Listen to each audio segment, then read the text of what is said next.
ꯃꯌꯥꯝꯕꯨ ꯊꯣꯏꯕꯤ ꯀꯩꯁꯥꯝꯅ ꯇꯔꯥꯝꯅ ꯑꯣꯛꯆꯕꯒ ꯂꯣꯏꯅꯅ ꯏꯀꯣꯛꯅꯣꯅ ꯈꯨꯔꯨꯝꯖꯔꯤ꯫ ꯉꯁꯤꯁꯨ ꯃꯍꯧꯁꯥꯒꯨꯝ ꯃꯌꯥꯝꯒꯤꯗꯃꯛꯇ ꯌꯥꯝꯅ ꯅꯨꯡꯉꯥꯏꯔꯕ ꯋꯥꯔꯤ ꯃꯆꯥ ꯑꯃ ꯄꯨꯗꯨꯅ ꯂꯥꯛꯆꯔꯤ꯫ ꯋꯥꯔꯤ ꯑꯁꯤꯕꯨ ꯊꯥꯕꯤꯔꯛꯄꯅ ꯕꯦꯂꯦꯟꯇꯤꯅꯥ ꯄꯦꯕꯝ꯫ ꯍꯧꯖꯤꯛ ꯃꯌꯥꯝꯒꯤ ꯃꯐꯝꯗ ꯋꯥꯔꯤ ꯑꯁꯤ ꯈꯨꯗꯣꯜ ꯇꯝꯖꯔꯤ꯫ ꯃꯌꯥꯝ ꯄꯨꯟꯅ ꯇꯥꯃꯤꯟꯅꯔꯁꯤ꯫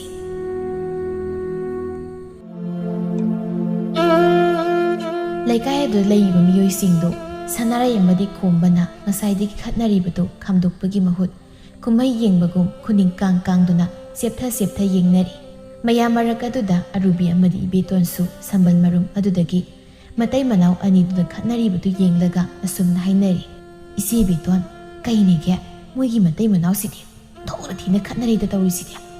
ꯃꯆꯥꯁꯤꯁꯨ ꯀꯟꯅ ꯀꯞꯄꯤꯅꯤ ꯇꯧꯔꯤꯁꯤ꯫ ꯑꯉꯥꯡꯁꯤ ꯌꯥꯝ ꯅꯨꯡꯉꯥꯏꯇꯦꯕ꯫ ꯏꯁ, ꯑꯃꯅ ꯍꯟꯕ꯭ꯔꯥ ꯍꯟꯗ ꯑꯃꯅ ꯍꯟꯕ꯭ꯔꯥ ꯍꯟꯗ ꯇꯧꯔꯤꯁꯤ ꯌꯦꯡꯉꯨꯅꯦ꯫ ꯅꯨꯄꯤꯁꯤꯁꯨ ꯅꯨꯄꯥꯁꯤꯒ ꯆꯞ ꯃꯥꯟꯅꯩ ꯇꯧꯔꯤꯁꯤ꯫ ꯃꯁꯤꯡꯕꯨ ꯑꯣꯟꯊꯣꯛꯅ ꯀꯟꯈ꯭ꯔꯦ ꯋꯥꯅꯤ꯫ ꯃꯁꯤꯅꯁꯦ ꯌꯦꯡꯉꯨꯅꯦ ꯈꯞꯄꯤꯁꯤ ꯌꯦꯡꯉꯣ꯫ ꯑꯔꯨꯕꯤ ꯅꯪꯕꯨ ꯃꯁꯤꯅ ꯈꯞꯄꯤꯁꯤ ꯌꯦꯡꯉꯣꯏꯅꯦ꯫ ꯏꯆꯦ ꯁꯅꯥꯔꯩꯁꯦ ꯇꯥ ꯈꯨꯝꯕꯁꯤꯅ ꯇꯥꯅ ꯀꯥꯎꯔꯤꯁꯤ ꯌꯦꯡꯉꯨꯅꯦ꯫ ꯐꯅ ꯑꯗꯨꯝ ꯅꯨꯡꯉꯥꯏꯔꯤꯌꯦ ꯑꯩꯗꯤ ꯃꯣꯏꯒꯤ ꯃꯇꯧꯁꯤ꯫ ꯃꯁꯤꯒꯤ ꯁꯅꯥꯔꯩꯁꯤꯁꯨ ꯇꯨꯃꯤꯟꯅ ꯀꯣꯛ ꯂꯩꯕ ꯀꯩꯗꯧꯖꯥꯠꯅꯣ? ꯃꯆꯤꯟꯁꯤ ꯁꯨꯝ ꯈꯨꯝꯃꯦꯃꯤ꯫ ꯃꯆꯤꯟꯅꯁꯤ ꯀꯜꯂꯕꯅꯤꯅ ꯆꯩꯁꯨ ꯑꯗꯨꯝ ꯆꯥꯕ ꯇꯥꯕ꯫ ꯃꯣꯏꯒꯤ ꯃꯁꯥꯁꯤꯗ ꯂꯩꯀꯥꯏ ꯃꯃꯥꯡꯁꯤꯗ ꯏꯀꯥꯏꯕꯒ ꯀꯔꯤꯝ ꯈꯪꯗ꯭ꯔꯕ ꯖꯥꯠꯂꯃꯤ꯫ ꯅꯠꯇꯦ, ꯂꯩꯀꯥꯏ ꯀꯨꯝꯍꯩ ꯑꯣꯏꯔꯤꯁꯤ ꯃꯣꯏ ꯈꯪꯗꯕ ꯖꯥꯠꯂ ꯍꯥꯏꯕ꯫ ꯀꯔꯤꯝꯇ ꯏꯀꯥꯏꯕ ꯈꯪꯕꯖꯥꯠ ꯅꯠꯇꯦꯀꯣ꯫ ꯂꯝꯕꯤꯗ ꯑꯆꯠ ꯑꯋꯣꯡ ꯐꯥꯎꯕꯅꯦ ꯂꯦꯞꯄꯒ ꯌꯦꯡꯒꯅꯤ ꯇꯧꯔꯤꯁꯤ꯫ ꯃꯇꯥꯡ ꯑꯗꯨꯗ ꯑꯕꯣꯛ ꯀꯨꯟꯖꯦꯁꯣꯔꯤꯁꯨ ꯏꯃꯨꯡꯗꯒꯤ ꯊꯣꯔꯛꯇꯨꯅ, ꯍꯥꯏ, ꯀꯥꯏꯗꯅꯣꯅꯦ ꯃꯤ ꯈꯠꯅꯔꯤꯕꯗꯨꯕꯣ? ꯑꯩꯁꯨ ꯑꯃꯨꯛꯇ ꯌꯦꯡꯍꯧꯒꯦ꯫ ꯈꯠꯅꯕ ꯌꯦꯡꯕ ꯅꯪꯍꯧꯔꯣꯏꯗꯅꯅꯦ ꯆꯥꯛꯁꯪꯗꯒꯤ ꯁꯨꯃꯥꯡꯁꯤꯐꯥꯎ ꯊꯣꯛꯂꯛꯄꯗ ꯁꯥꯗꯧ ꯊꯣꯡꯉꯤ ꯏꯁꯥꯁꯤ꯫ ꯍꯩꯍꯥ, ꯃꯣꯔꯥꯁꯤꯗ ꯑꯃꯨꯛꯇ ꯐꯝꯈꯤꯒꯦ꯫ ꯑꯔꯨꯕꯤꯅ, ꯏꯅꯦꯁꯤꯗꯤ ꯑꯣꯟꯊꯣꯛꯄ ꯃꯤ ꯈꯠꯅꯕ ꯌꯦꯡꯕ ꯊꯣꯛꯂꯛꯄ꯭ꯔꯥ ꯍꯥꯏꯕꯕꯨꯅꯦ ꯈꯨꯗꯤꯃꯨꯛ ꯊꯤꯗꯅꯅꯦ꯫ ꯀꯨꯟꯖꯦꯁꯣꯔꯤꯅ, ꯀꯔꯤꯅꯣ ꯑꯣꯟꯊꯣꯛꯄ ꯍꯥꯏꯕꯣ? ꯃꯤ ꯈꯠꯅꯕ ꯌꯦꯡꯕꯁꯤꯕꯨ ꯅꯨꯡꯉꯥꯏꯕ ꯂꯩꯇꯦ ꯑꯩꯗꯤ꯫ ꯐꯤꯗꯥꯁꯤꯗ ꯐꯝꯂꯒ ꯑꯝꯇ ꯌꯦꯡꯒꯦ ꯇꯧꯔꯤꯁꯦ꯫ ꯀꯗꯥꯏ ꯃꯥꯒꯤ ꯈꯣꯝꯕ ꯍꯥꯏꯁꯤꯅ ꯁꯅꯥꯔꯩꯁꯦ ꯑꯣꯟꯊꯣꯛ ꯊꯤꯅ ꯐꯨꯕꯤꯔꯦ ꯇꯧꯔꯤꯁꯦ꯫ ꯏꯍꯦ, ꯑꯣꯟꯊꯣꯛꯅ ꯅꯥꯔꯝꯃꯅꯤꯅ ꯇꯧꯔꯤꯁꯤꯗꯤ꯫ ꯏꯕꯦꯇꯣꯟꯅ, ꯏꯅꯦ ꯀꯨꯟꯖꯦꯁꯣꯔꯤ, ꯑꯍꯟꯗꯤ ꯐꯅ ꯑꯣꯏꯔꯤꯕꯣ ꯏꯅꯦꯁꯨ ꯑꯣꯟꯊꯣꯛꯄ ꯊꯕꯛ ꯌꯥꯝ ꯇꯧꯏꯗ꯫ ꯇꯥꯅꯤꯡꯗꯦꯅꯦ, ꯈꯠꯅꯔꯤꯕꯁꯤ ꯑꯗꯨꯝ ꯌꯦꯡꯉꯨ꯫ ꯍꯩ, ꯏꯕꯦꯇꯣꯟ ꯍꯥꯏꯕꯤ ꯈꯣꯡꯕꯥꯜ ꯇꯤꯡꯈꯥꯛ ꯃꯥꯟꯕꯤ, ꯅꯪ ꯑꯃꯅꯦ ꯇꯨꯃꯤꯟ ꯂꯩꯌꯨꯀꯣ꯫ ꯑꯔꯨꯕꯤ ꯅꯪꯁꯨ ꯅꯀꯣꯛꯇꯣ ꯈꯔ ꯂꯩꯊꯣꯛꯎ꯫ ꯑꯩꯕꯨ ꯎꯗ꯭ꯔꯦꯅꯦ? ꯅꯣꯏꯅꯤꯒꯤ ꯅꯀꯣꯛ ꯑꯆꯧꯕꯗꯨꯅ ꯈꯟꯖꯤꯟꯗꯅ ꯃꯤ ꯃꯁꯛ ꯎꯗ꯭ꯔꯗꯤ ꯀꯨꯝꯍꯩ ꯌꯦꯡꯕ ꯅꯨꯡꯉꯥꯏꯇꯦꯕ꯫ ꯑꯁꯨꯝꯅ ꯈꯣꯝꯕ ꯑꯃꯗꯤ ꯁꯅꯥꯔꯩꯅ ꯈꯠꯅꯈꯤꯕꯗꯨ ꯂꯩꯀꯥꯏ ꯀꯨꯝꯍꯩ ꯑꯣꯏꯈꯤ꯫ ꯃꯊꯪꯒꯤ ꯅꯨꯃꯤꯠꯅꯤ꯫ ꯑꯌꯨꯛꯀꯤ ꯑꯏꯪꯕ ꯅꯨꯡꯁꯤꯠꯅ ꯏꯁꯥꯗ ꯊꯦꯡꯕꯗ ꯋꯥꯈꯜ ꯍꯛꯆꯥꯡ ꯄꯨꯝꯕ ꯏꯪ ꯍꯦꯛ ꯂꯥꯎꯕ ꯃꯇꯝꯅꯤ꯫ ꯃꯇꯥꯡ ꯑꯁꯤꯗ ꯊꯔꯣꯒꯤ ꯃꯃꯧ ꯅꯨꯄꯤ ꯅꯨꯡꯁꯤꯔꯩꯗꯤ ꯑꯌꯨꯛ ꯃꯩꯔꯥ ꯂꯥꯡꯅꯕ ꯍꯥꯏꯗꯅ ꯃꯩꯔꯥ ꯆꯨꯈꯠꯅꯕ ꯍꯣꯠꯅꯔꯤ꯫ ꯃꯇꯥꯡ ꯑꯗꯨꯗ ꯑꯌꯨꯛꯀꯤ ꯑꯏꯪꯕ ꯅꯨꯡꯁꯤꯠ ꯆꯥꯕ ꯆꯠꯂꯨꯕ ꯃꯅꯦꯝ ꯊꯔꯣꯗꯨ ꯊꯣꯡꯒꯥꯜꯂꯣꯝꯗꯒꯤ ꯆꯪꯉꯛꯄꯗ ꯃꯃꯧꯅ ꯃꯩꯔꯥ ꯂꯥꯡꯂꯝꯂꯤꯕꯗꯨ ꯎꯕꯗ ꯃꯥꯏꯊꯣꯡꯗ ꯃꯣꯃꯣ ꯅꯣꯛꯆꯩ꯫ ꯏꯁ, ꯑꯌꯨꯛꯀꯤ ꯅꯨꯡꯁꯤꯠ ꯆꯥꯕ ꯆꯠꯂꯨꯕꯒꯤ ꯏꯁꯥꯁꯦ ꯋꯥꯅꯒ ꯆꯪꯉꯛꯄꯗ ꯏꯃꯧꯅ ꯏꯃꯨꯡ ꯃꯪꯒꯣꯜ ꯁꯤꯠ ꯅꯥꯟꯅ ꯂꯝ ꯇꯨ ꯇꯩꯔꯒ ꯃꯩꯔꯥ ꯀꯠꯂꯝꯕꯁꯤꯗꯤ ꯋꯥꯈꯜ ꯄꯨꯛꯅꯤꯡ ꯍꯛꯆꯥꯡ ꯑꯁꯦ ꯏꯪ ꯍꯦꯛ ꯂꯥꯎꯏ꯫ ꯋꯥꯔꯝꯕꯒ ꯁ꯭ꯋꯥꯏ ꯍꯦꯛꯇ ꯃꯥꯡꯈꯤ꯫ ꯑꯩꯒꯤ ꯏꯃꯧꯗꯅꯤ ꯈꯨꯜ ꯂꯩꯀꯥꯏꯁꯤꯗ ꯏꯪ ꯇꯞꯄꯤ, ꯋꯥꯈꯜ ꯂꯩꯕꯤ꯫ ꯑꯩꯒꯤ ꯏꯃꯧꯗꯧꯅ ꯇꯧꯕ ꯂꯩꯀꯥꯏꯁꯦ ꯀꯅꯥꯁꯨ ꯌꯥꯎꯗꯦ꯫ ꯅꯨꯡꯁꯤꯔꯩꯅ, ꯏꯃꯥ ꯍꯟꯕꯤꯔꯛꯑꯦ? ꯍꯣꯏ, ꯏꯃꯥ ꯍꯜꯂꯛꯑꯦ꯫ ꯏꯁꯥꯁꯦ ꯑꯍꯜ ꯑꯣꯏꯔꯛꯄꯒꯤꯔ ꯀꯩꯅꯣ ꯈꯪꯗꯦ, ꯑꯁ꯭ꯋꯥꯏꯐꯥꯎ ꯆꯠꯂꯨ ꯌꯥꯗꯦ꯫ ꯏꯁꯥꯁꯦ ꯁꯥꯗꯧ ꯊꯨꯡꯉꯤ ꯇꯧꯔꯤꯁꯦ꯫ ꯋꯥꯕꯅ ꯀꯔꯤꯅꯣ? ꯏꯃꯥ ꯍꯜꯂꯒ ꯆꯥꯏꯊꯅꯕ ꯍꯥꯏꯗꯅ ꯅꯃꯧꯅ ꯏꯁꯤꯡ ꯑꯁꯥꯕ ꯊꯧꯔꯥꯡ ꯇꯧꯔꯕꯅꯤ꯫ ꯆꯥꯏꯊꯕꯤꯔꯣ ꯏꯃꯥ꯫ ꯅꯃꯧ ꯀꯔꯤꯅꯣ ꯆꯥꯅꯕ ꯑꯃꯨꯛꯇ ꯁꯦꯝꯖꯔꯨꯈꯤꯒꯦ꯫ ꯍꯣꯏ, ꯏꯃꯥ ꯆꯥꯏꯊꯅꯕ ꯍꯥꯟꯅ ꯑꯃꯨꯛꯇ ꯇꯧꯈꯤꯒꯦꯀꯣ꯫ ꯑꯗꯣ ꯏꯕꯨꯡꯉꯣꯗꯤ ꯍꯧꯒꯠꯈ꯭ꯔꯕ꯭ꯔꯣ? ꯍꯧꯒꯠꯈ꯭ꯔꯦ ꯏꯃꯥ, ꯃꯅꯤꯡꯗ ꯅꯥꯄꯤ ꯐꯣꯏꯔꯨꯅꯤ ꯍꯥꯏꯔꯝꯕꯅꯦ꯫ ꯏꯃꯥ, ꯅꯃꯧ ꯏꯁꯤꯡ ꯄꯨꯊꯣꯛꯆꯔꯛꯑꯣꯔꯥ? ꯌꯥꯔꯦ, ꯏꯃꯧ ꯋꯥꯅꯕꯅꯦ, ꯏꯃꯥ ꯑꯗꯨꯝ ꯇꯧꯖꯔꯒꯦ꯫ ꯅꯪꯁꯨ ꯅꯊꯧ ꯇꯧꯖꯔꯣ꯫ ꯌꯦꯡꯉꯣꯏ, ꯉꯁꯤꯗꯤ ꯏꯟꯁꯥꯡꯗꯣ ꯃꯅꯤꯡꯗ ꯄꯥꯟꯕ ꯃꯥꯏꯔꯦꯟꯗꯣ ꯍꯦꯛꯇ ꯊꯣꯡꯖꯤꯜꯂꯨ꯫ ꯍꯣꯏ ꯏꯃꯥ꯫ ꯏꯁ, ꯊꯔꯣꯏꯒꯤ ꯂꯥꯏꯕꯛꯁꯦ ꯑꯣꯟꯊꯣꯛꯅ ꯐꯈ꯭ꯔꯦꯗ꯫ ꯑꯁꯨꯛ ꯋꯥꯈꯜ ꯇꯥꯕꯤ ꯏꯃꯧ ꯑꯃ ꯐꯪꯕꯁꯤꯗꯤ ꯄꯣꯛꯄꯒꯤ ꯃꯍꯩꯒ ꯌꯥꯜꯂꯕꯒꯨꯝ ꯍꯦꯛ ꯈꯜꯂꯤꯗ꯫ ꯑꯩꯒꯤ ꯏꯆꯥ ꯅꯨꯄꯥꯁꯤ ꯅꯨꯄꯤ ꯈꯟꯕ ꯑꯣꯟꯊꯣꯛꯅꯕꯨ ꯍꯩꯈ꯭ꯔꯦ ꯋꯥꯅꯤ꯫ ꯃꯁꯛ ꯃꯇꯧꯗꯒꯤ ꯊꯛꯁꯤ ꯈꯥꯁꯤꯅ ꯃꯔꯣꯜ ꯑꯃ ꯈꯪꯉꯤꯕ꯫ ꯃꯥꯒꯤ ꯃꯁꯥꯗ ꯁꯤꯃ ꯋꯥꯠꯂꯤ ꯍꯦꯛ ꯍꯥꯏꯅꯤꯡꯉꯥꯏ ꯂꯩꯇꯦꯗ꯫ ꯑꯩꯁꯨ ꯁ꯭ꯋꯥꯏꯗ ꯁꯨꯝ ꯂꯦꯞꯇ ꯂꯩꯗꯧ ꯁꯔꯨꯛꯄꯨꯗꯤ ꯏꯁꯥꯁꯦ ꯍꯥꯟꯅ ꯆꯥꯏꯊꯔꯒ ꯀꯔꯤꯅꯣ ꯏꯃꯧꯒꯤ ꯃꯇꯦꯡ ꯇꯧꯕ ꯌꯥꯕ ꯈꯔ ꯇꯧꯕꯤꯔꯨꯈꯤꯒꯦ꯫ ꯏꯃꯧꯒ ꯋꯥꯍꯟꯕ ꯌꯥꯕ ꯅꯠꯇꯦ꯫ ꯑꯁꯤ ꯍꯥꯏꯗꯅ ꯁꯨꯃꯥꯡꯗ ꯂꯦꯞꯂꯝꯕꯗꯒꯤ ꯃꯪꯒꯣꯜꯗ ꯀꯥꯈꯠꯂꯛꯀꯦ ꯇꯧꯔꯤ꯫ Matang aduda thangnabugi sanare hoidagi taxi akopa ma hekta langai madu tharogi mamangde hektai hoi ma kai no ne he taxi akopa din kai dinu sidi amuk hauri moigi matai manau hui dong dong na olak pase no ngana phau kui jibada hekta khatnara kani ba masigi matai manau sig he yum thangnaru dana ne kaya di ware tawrise ayuk angan basida onthona kana ngangna kreta somna sanare gi mungdani khomana hey karino ni taxi sina ge la ngai si ko pala gi naroi dun angobi nang o nangona pa na bane ai langi basi nupa phanik ya tu puthoro hai basi natrabadi nang kaya nungai re ko masigi numita chaka ko hai basi kadai gi phanik nupi ai khang de harin ai khang da basing mani karino khang de sungangi hai jinchi ba ai na garang ko na gi kaklaga upu ma taxi thanam bane ba hauzik mi gi piru ge tawde hek leramde Nasinu tiraga lay do sarukpudi putoro haidi kong putoro dana nupi ai khangde hai mani minang ai ta sengna khangde ai lawde banangi phanik to machila si kaya na thira ni yengone nang na tanai mung sida anam na tawbino mi lekti ye ang tu putoro haidi basini ko ai di ai taning de ko pa sin thazlakani mi lawde de lawde na noi nupi gi phanik tu bo ai na kai do duri ke andu lawraga ai na selaga salu yari ko kana da bada taning da bana ai nu khangde nupi ni kai na isau na ro ma langi yumdaga lay dutali haribsi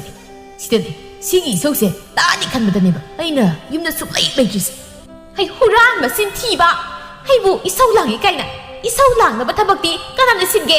aina phanek to ise kaina hanbida ngasi birage haidan haikiba mi gi phanek ki sel lausilurba aduga nangna phanek to huran thrabadi kanana langoi doriba isau no ba nangna phatman tabadagi lekai mangsta ise isau lang bi jingkan bisu tahanba Nang di karigi migi sel dana lausilu ba kai do bagi migi sel dana lausilu no ba sel yam pa madi aduni line warai ba is masi kaya duni yugune ma do ong khatana sum sai nya sel yam pa madi line warai ni kai o nathi bong do nathi bong sa na siang lai ta na siang wa na ba hai dana ne sel do lauri ba khang ba nathi bong na sa na ba haramani adudi kana na khang ni ge di adu ora ga phanik to among sara ga kokpi kro kai Suai da mung zagat zagat ngang na lay traso. Masih yung ko masya kaya na pati no yung ba. Sok pata ba nupa si bukay. Lay kai sida nang dong to buka na lay. Sok pata mi si bukay. Nangang hawro ko. Nangang hawro rib si. Ay di sali he. Hore na lag pa dadi. Isang hawa nam ko. As. Ay ni ay ko. Ay ni ba sini ay hay ni ba sini. Pro cha iba ay. Sok pata ba nupa si. Ay buka na ay di ken na rin do ba ipo. Isi kay nahan milaga ibu kari mo hay doon mo tawis. Migi bang dasu, jindi basu mong tadoy niya ba? Katay lekran, ay nausik lang kiba teksi ako po dasu, katom da pay kriba sa. Oh, indon taroy ki, sumang na tarang alay. Asyong da kunzilu kiki. Hay doon sanaray, taroy ki sumang tam na sad ki. Nasay digi magi nupisang kiba ngay iba kumba, sanaray na magi awang tang marum na sad kiba da uba da. Sina Mongol si liepag laytana ay nangrang lord ki panik to lokthok pa yada layriba mana sakri ngai sida ta lokthok ki panik to kai lekre karang ina laphu karak amada yepaga thamki panik sida nattabra ne ai manita sida nita oh layre si lay yare si orbadi horen aying bi unam tekta pirake ma so rauzana tharona sanaraya nang noi da gyusik nangak pokon do khun ma laibra hoindo Aiki nupada thongi tawbani idon hoi to ni yaukre nate ayuk nga tasta karino nui gi na tani nauna adok kana launa ra idubo nui bo lekai yo mangs te kai bagam khangdra bro idon ai su kari hai ga dabno khangdre tawrisi ado bo ba amu kai dong narage aduro ai na ngarang ise kai na hanbi gi phanek pi na ba haidana ka ga pu mathak tu thanam bani adu leiramtre man huran thredana adu puthoron haina bagi ni khom masi mathong gi lai mi sa di hai nupi ngang lai mana thabak su tu na sil tan gi di haide atuga thok mok tau lai nungthil gi matam ni khomba moi ga khul thang na badagi mauna aying bi ga khongnang ma khong adu da unaram mi kaino ying mi nang na kharanga na thlo ko na tok phajana hai khraga atheng ma da pharak pa thabal gumna husita numit bayum sangam da si thulai si ba ya da tari ni mi ta da nang ba yungi thabai khang mayam bu taw gadra inem iku gi seba bu taw gadra amuk toiba mai ga lai thok pok sang manate mayam sigi marakta ta daga su amu unana ba haidana tumina thuklei bani yang wana ni khanga ba ꯑꯩꯅ ꯊꯣꯛꯂꯛꯏꯁꯦ ꯑꯗꯨꯅꯔ ꯇꯞꯇꯅ ꯀꯦꯊꯔꯛ ꯊꯣꯛꯂꯛꯏꯗꯣ ꯃꯤꯁꯤꯗꯤ ꯑꯩꯅ ꯀꯦꯔꯤꯕꯁꯤꯗꯤ ꯇꯥꯗꯅ ꯌꯦꯡꯅꯕ ꯍꯥꯏꯗꯅ ꯀꯦꯔꯛꯏꯅꯤ ꯀꯩꯅꯣ ꯑꯩꯅ ꯌꯦꯡꯅꯕ ꯀꯦꯔꯤꯔꯥ ꯅꯠꯇ꯭ꯔꯒ ꯅꯌꯨꯝꯗ ꯂꯩꯕ ꯅꯪꯒꯤ ꯅꯨꯄꯥꯅ ꯌꯦꯡꯅꯕ ꯀꯦꯔꯤꯔꯥ ꯈꯪꯄꯣꯠꯇꯦ ꯇꯧꯔꯤꯁꯦ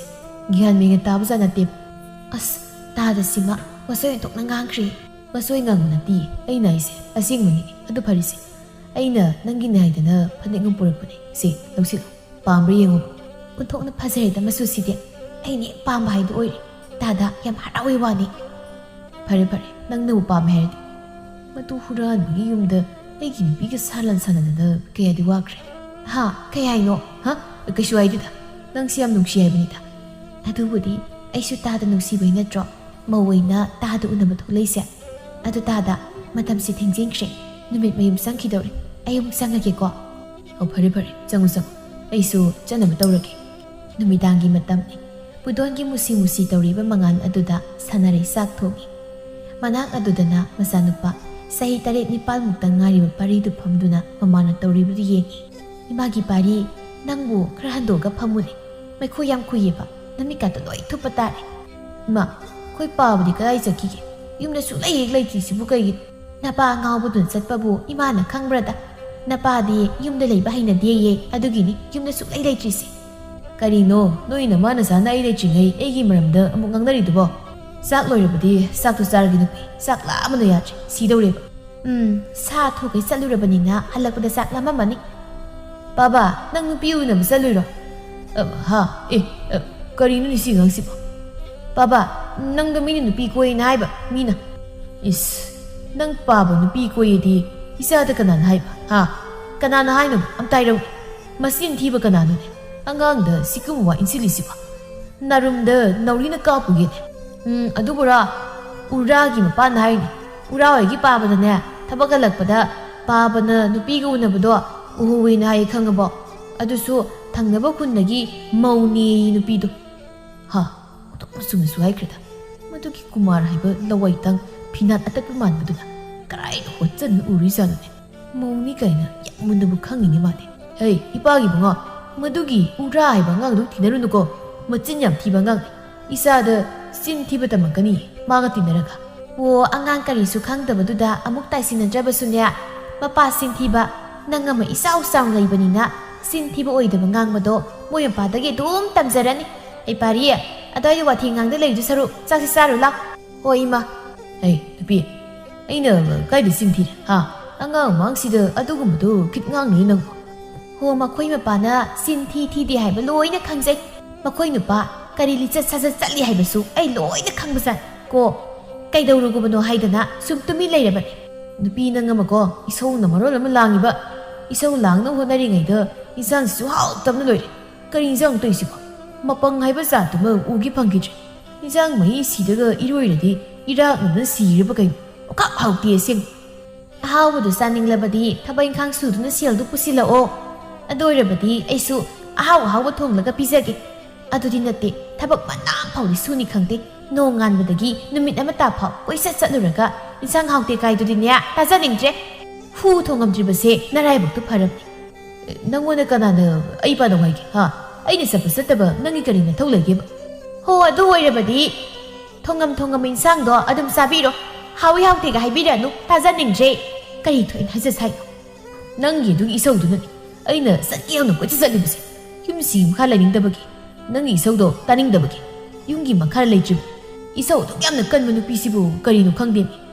ꯍꯔꯦ ꯑꯩꯅ ꯏꯁꯧ ꯂꯥꯡꯉꯤꯁꯤꯕꯨ ꯂꯥꯡꯅꯤꯡꯗꯅ ꯂꯥꯡꯉꯤꯔꯥꯏꯕ ꯅꯪ ꯂꯥꯡꯍꯟꯕ ꯉꯥꯛꯇꯅꯦ ꯅꯨꯄꯤ ꯑꯉꯥꯡꯗꯤ ꯊꯤꯅꯤ ꯈꯪꯅꯤ ꯑꯗꯨꯒ ꯅꯪꯒꯤ ꯅꯨꯄꯤ ꯑꯉꯥꯡꯗꯤ ꯊꯥꯛꯅꯤ ꯍꯥꯏꯕ ꯅꯀꯣꯛꯇꯨꯗꯗꯤ ꯈꯪꯗꯦꯅꯦ ꯈꯟꯗꯤꯌꯦ ꯅꯀꯣꯛꯇꯨꯗꯗꯤ ꯊꯕꯛ ꯏꯪꯈꯥꯡ ꯁꯨꯗꯅ ꯁꯦꯜ ꯇꯥꯟꯕꯒꯤ ꯃꯍꯨꯠ ꯃꯤꯒꯤ ꯃꯧꯗꯣ ꯀꯣꯏꯔꯒ ꯂꯩꯕ ꯅꯠꯇ꯭ꯔꯣ ꯑꯩꯁꯨ ꯂꯣꯏ ꯈꯪꯕꯖꯥꯠ ꯅꯪ ꯅꯆꯤꯟꯗꯨ ꯌꯥꯝ ꯀꯟꯕ꯭ꯔꯥ ꯍꯥꯏꯕꯅꯦ ꯅꯆꯤꯟꯗꯨ ꯈꯨꯄꯥꯡ ꯊꯥꯖꯤꯜꯂꯛꯀꯅꯤꯀꯣ ꯊꯥꯖꯤꯜꯂꯛꯎꯅꯦ ꯊꯥꯖꯤꯜꯂꯛꯑꯣꯕ ꯑꯩꯅ ꯑꯁꯦꯡꯕ ꯍꯥꯏꯕꯩꯔꯣ ꯆꯤꯟꯁꯤꯗ ꯈꯨꯄꯥꯡ ꯊꯥꯗꯣꯏꯁꯤꯕꯣ ꯃꯁꯤ ꯆꯥꯛꯀ ꯆꯥꯔꯣꯏꯗꯦ ꯃꯁꯤ ꯆꯥꯛꯀꯁꯦ ꯀꯧꯈꯥꯏꯒꯦꯗꯦ ꯆꯥꯛꯀꯁꯦ ꯏꯇ ꯀꯧꯈꯥꯏꯅꯦ ꯁꯦꯜ ꯇꯥꯟꯗꯅ ꯁꯤꯀꯤ ꯊꯣꯛꯇꯕ ꯅꯪꯅ ꯆꯦꯡ ꯋꯥꯟꯕꯁꯦ ꯀꯌꯥꯝ ꯋꯥꯏ ꯍꯥꯏꯕꯁꯤ ꯈꯪꯗꯕꯅꯤꯅ ꯍꯦꯛꯇ ꯀꯧꯈꯥꯏꯌꯦꯕ ꯌꯥꯝ ꯐꯠꯇꯕ ꯅꯨꯄꯥꯅꯦ ꯅꯪꯁꯦ ꯌꯥꯝ ꯐꯠꯇꯕ ꯅꯨꯄꯥꯅꯦ ꯍꯥꯏꯔꯤꯕꯁꯤꯅꯤ ꯅꯪꯁꯨ ꯅꯆꯤꯟ ꯌꯥꯝ ꯀꯟꯕ꯭ꯔꯥ ꯍꯥꯏꯕꯨ ꯈꯨꯄꯥꯛꯁꯤꯡ ꯊꯥꯖꯤꯟꯒꯦ ꯈꯪꯕ꯭ꯔꯥ ꯅꯪ ꯀꯟꯈ꯭ꯔꯣ ꯅꯆꯤꯟꯗꯣ ꯌꯥꯝ ꯀꯟꯈꯣꯕ haina sanare gi mai mit khangna thazili sanare ayu ba phuo ayu phuo hati su hato I hato piro ai aduna phara dong nangi ning basu thogi da na du de baba ima da phubi gan baba ima da phu gano khomba magi nupi bu makut hanba ngamoroi mata kum phubi somda tharogi imungdani moisu sai sing sari matam ni amuk haure ni moigi matai manau gi khatna basi cha ka se sa ba me khang de tawri se numidang ni kaina khang man te ko moigi makok sida nungsi reina isi sanare se ta da sina amu phubi da ma le tawri se angang si su yam kapi tawri se yam nungai te changa ga khamu bana pharoi drosi boi ma khamu ai khoi lu mun silaka nang sak sabam thokpodo atuk sa imong sidi sumai dom tawro leiramni kaisu khalu nei mo sidi ai di isi sanare se hanadi isau yam lagi kari nu pinu na khalu bani aduga di ta da gi mong sida oirag leirami ta da se khadi hemalabani henmalle na kaido ni mi gi mung dai khoi na wa hairu ya bro amarom da di sanare se subono myam kalli yam phai imung si mana ngam na puri bani ada mawa si phatman tabadagi mana sumni isau langin ma sunya ngamaktrab asawbuna ta khumase hendiam hemalabani nupa mana siltan gi ni haidana pakhang masa sadana ngausinaraga lei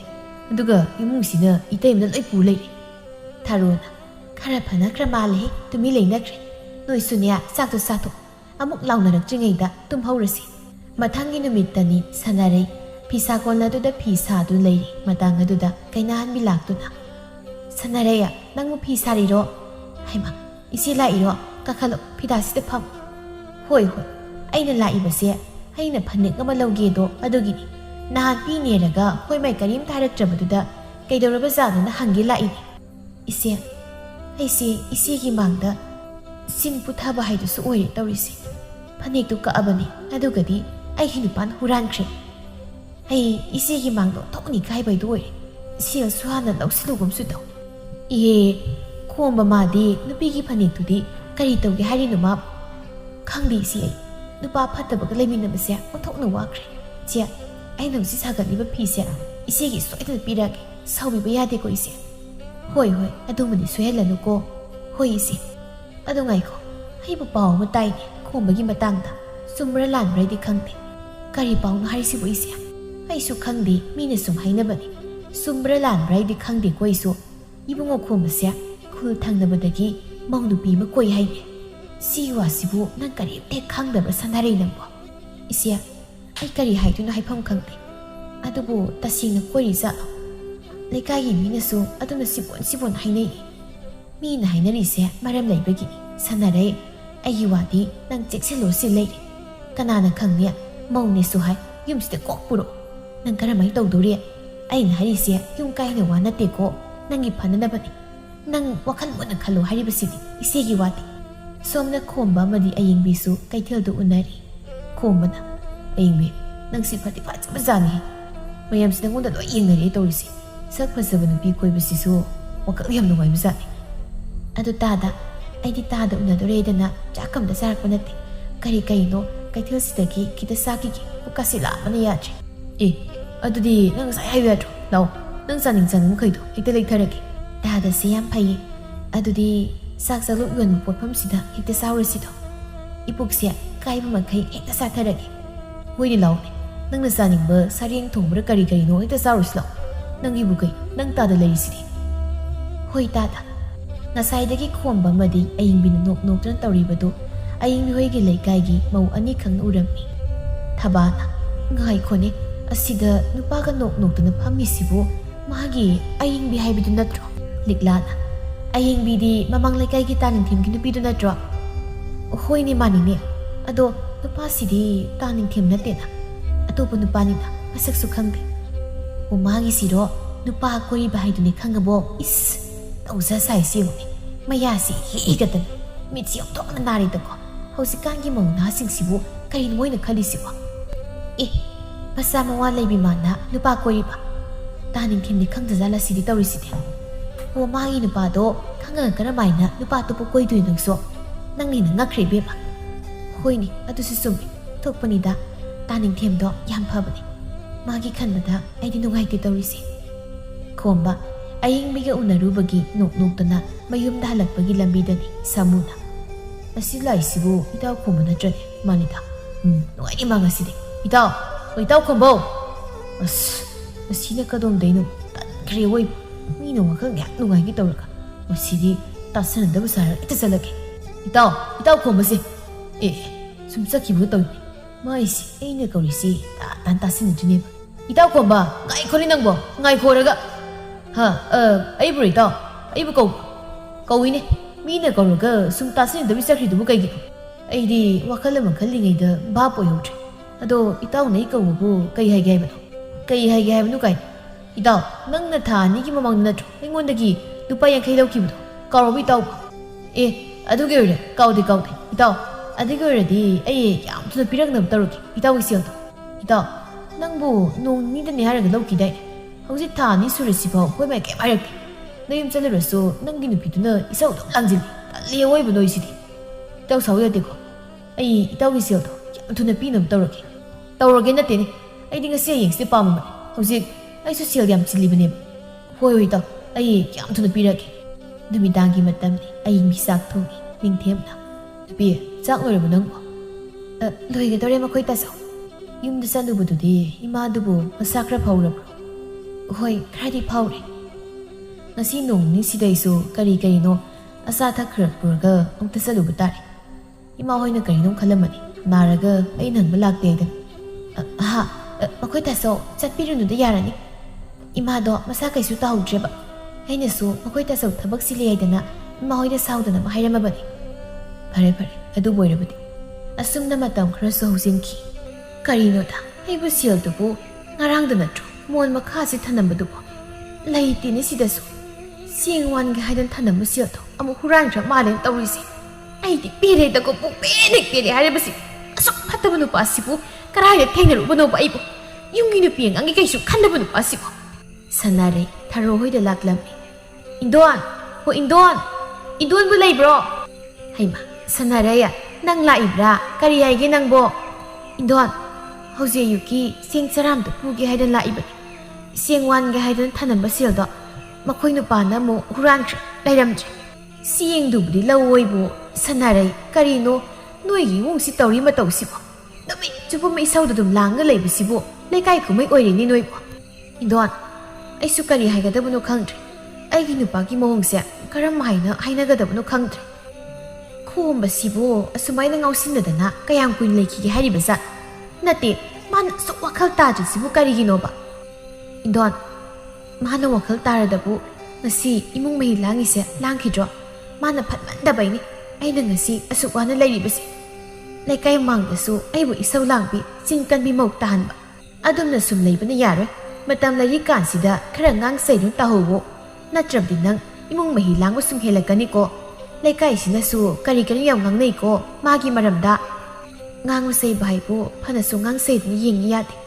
amuk themnau dun yeng yade ai kari haigadabano haifam khangdrin don na pamdana sa si puraga ne matam khara leiruso aduga khara khanghalo natrabdi yai haidna sum hinjilani adusu hek thadok satpado nungai ta tawrini don kari gi nungai ta ba khara khanghalo adu ta khangdongni ma nang leitrabadi mathibong sara do heledana adu kanda dama wakhal ta dongni ma ai di wari di kaw nang sieng lawni do nungsirei da puthok halaki Mawa, hidang da tholau hai. Kaya yi ma ai bu kau bi baba. Mawa, na se sanare se sieng khasi da laugi nangam da puthoro. Hoi ma, nungsirei imung dagi sieng lang thu duna sanare da pirai. Ichia, sieng hai du sini yara dro. Yar, sibu lai rabadi hausiki saradi helar. Indon, adu de ayi chalagi. Isa pikpudo chak lama matari. Hoi. Sakhi ba sanare da yeng duna. Amarom di sanare se yam nungai di tawrisi mawa pataba loinabada ma wadi warabani tasena nongmagi namitni ningthem thabang mafamdagi halakpagi lambida thoinuna ibungo ningthem nangbo thabak halabro hoine hale inebo kadom jaluino ine sia kaithel masa phawdang sakke tawbanita ado ibungo ningthem ine wam daige nang lanandi launuko kari wanoine hek taibi sumdau bani aying mido nahan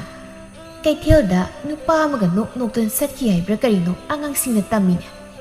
ꯑꯌꯤꯡꯕꯤꯕꯣ ꯃꯥꯗꯤ ꯀꯅꯥꯒꯤ ꯅꯨꯄꯥꯒ ꯆꯠꯂꯤꯕ ꯑꯗꯨꯗꯤ ꯈꯪꯗ꯭ꯔꯤ ꯏꯅꯦꯁꯨ ꯑꯩꯈꯣꯏꯒꯤ ꯊꯪꯅꯕꯒꯤ ꯃꯧꯗꯨꯅ ꯇꯝꯃꯛꯄꯅꯤ ꯃꯣꯏꯅ ꯀꯩꯊꯦꯜ ꯆꯠꯄꯗ ꯊꯦꯡꯅꯩꯌꯦꯕ꯭ꯔꯥ ꯀꯔꯤꯅꯣ ꯅꯨꯄꯥ ꯑꯃꯒ ꯅꯣꯛꯇꯨꯅ ꯆꯠꯃꯤꯟꯅꯈꯤ ꯍꯥꯏꯅꯦ ꯅꯤꯡꯊꯦꯝ ꯀꯔꯤꯁꯨ ꯈꯨꯝꯂꯨꯕ ꯇꯧꯗꯦ ꯊꯣꯏꯅꯨꯅ ꯍꯥꯏꯔꯤꯕꯗꯨ ꯇꯨꯃꯤꯟ ꯇꯥꯔꯤ ꯊꯣꯏꯅꯨ ꯃꯈꯥ ꯇꯥꯔꯛꯏ ꯏꯅꯦꯒꯤꯁꯦ ꯅꯪꯒꯤ ꯏꯃꯨꯡ ꯀꯥꯏꯅꯕ ꯍꯥꯏꯕ ꯅꯠꯇꯦ ꯆꯨꯝꯃꯤ ꯂꯥꯜꯂꯤꯗꯣ ꯊꯤꯒꯠꯂꯒ ꯅꯪꯒꯤ ꯅꯨꯄꯤꯁꯦ ꯃꯇꯝ ꯂꯩꯔꯤꯉꯩꯁꯤꯗ ꯋꯥꯔꯛꯍꯧ ꯅꯠꯇ꯭ꯔꯕꯗꯤ ꯍꯌꯦꯡꯋꯥꯏ ꯏꯍꯦ ꯍꯥꯏꯗꯅ ꯇꯣꯛ ꯁꯔꯨꯛꯄꯗꯤ ꯍꯣꯏꯅꯦ ꯑꯗꯨꯗꯤ ꯑꯩꯁꯨ ꯑꯃꯨꯛ ꯆꯠꯈ꯭ꯔꯒꯦ ꯐꯔꯦ ꯑꯗꯨꯗꯤ ꯏꯅꯦꯁꯨ ꯆꯠꯂꯒꯦ ꯏꯕꯨꯡꯉꯣ ꯅꯤꯡꯊꯦꯝ ꯅꯪ ꯆꯦꯛꯁꯤꯜꯂꯨꯀꯣ ꯅꯤꯡꯊꯦꯝ ꯃꯍꯥꯛ ꯌꯥꯝꯅ ꯏꯀꯥꯏꯕ ꯍꯥꯏꯗꯨ ꯑꯣꯏꯔꯝꯃꯤ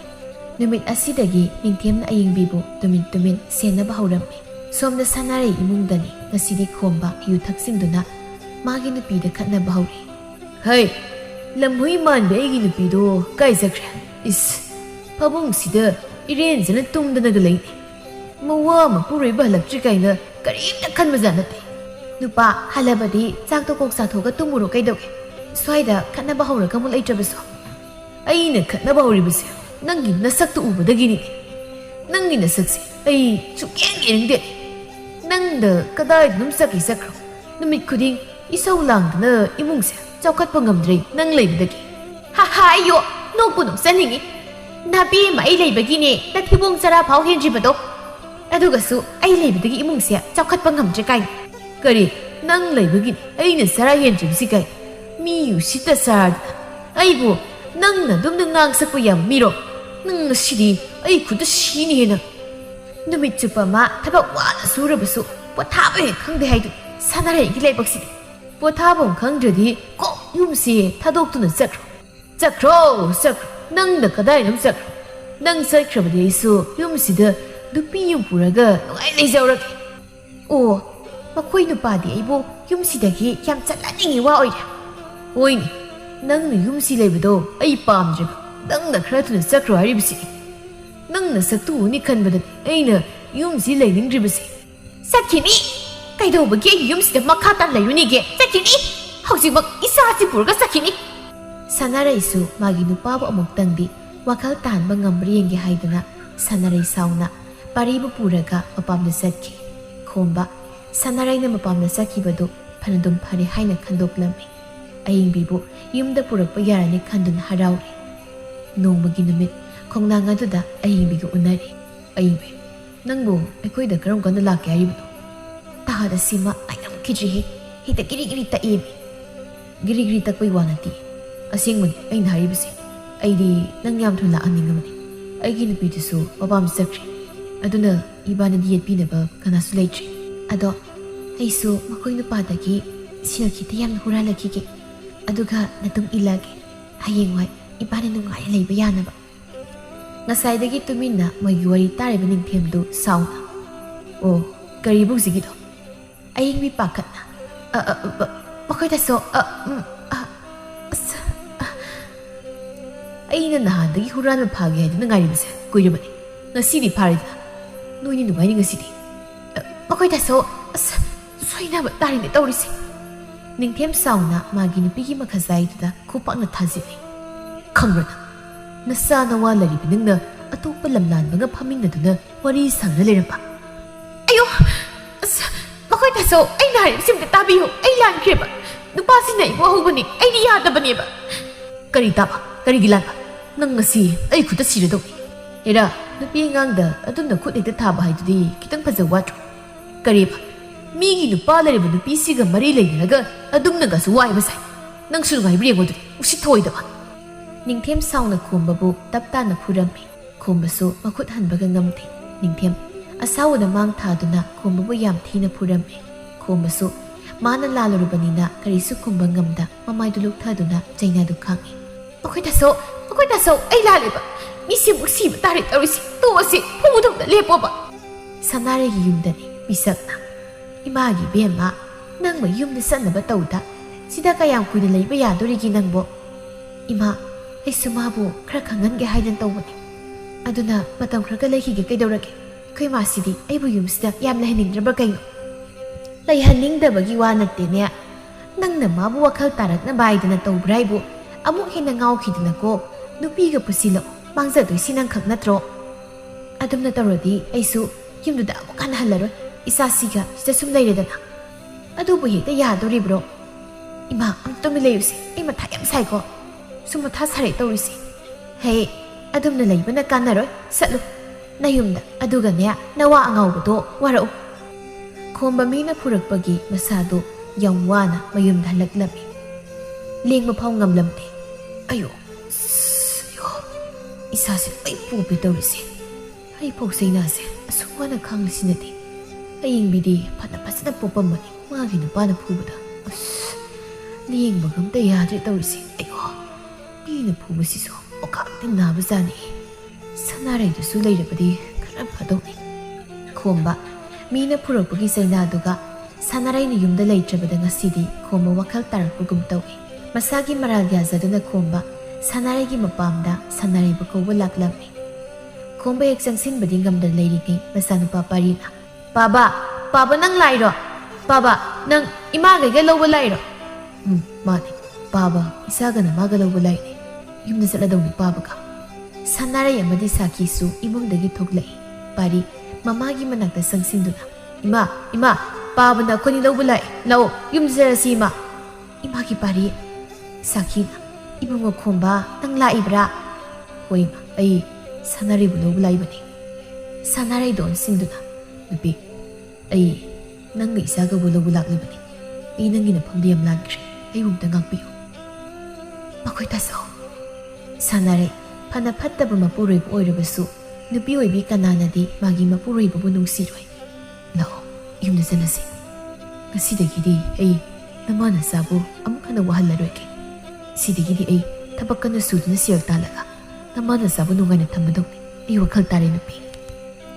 ꯑꯁꯨꯝꯅ ꯈꯣꯝꯕ ꯋꯥꯈꯜ ꯇꯥꯔꯗꯨꯅ ꯃꯥꯒꯤ ꯅꯨꯄꯤ ꯑꯉꯥꯡꯕ ꯂꯧꯔꯨꯗꯨꯅ ꯌꯨꯝꯗ ꯊꯝꯈꯤ ꯑꯃꯗꯤ ꯃꯥꯁꯨ ꯍꯥꯟꯅꯒꯨꯝ ꯉꯥꯎꯁꯤꯟꯅꯈꯤꯗ꯭ꯔꯤ ꯊꯕꯛ ꯀꯟꯅ ꯁꯨꯗꯨꯅ ꯁꯦꯜ ꯇꯥꯟꯗꯨꯅ ꯃꯥꯒꯤ ꯅꯨꯄꯤ ꯑꯉꯥꯡꯕꯨ ꯅꯨꯡꯉꯥꯏꯅ ꯊꯝꯈꯤ ꯁꯅꯥꯔꯩꯒꯤ ꯏꯃꯨꯡꯗꯨ ꯏꯪꯅ ꯅꯨꯡꯉꯥꯏ ꯌꯥꯏꯐꯅ ꯄꯥꯟꯈꯤ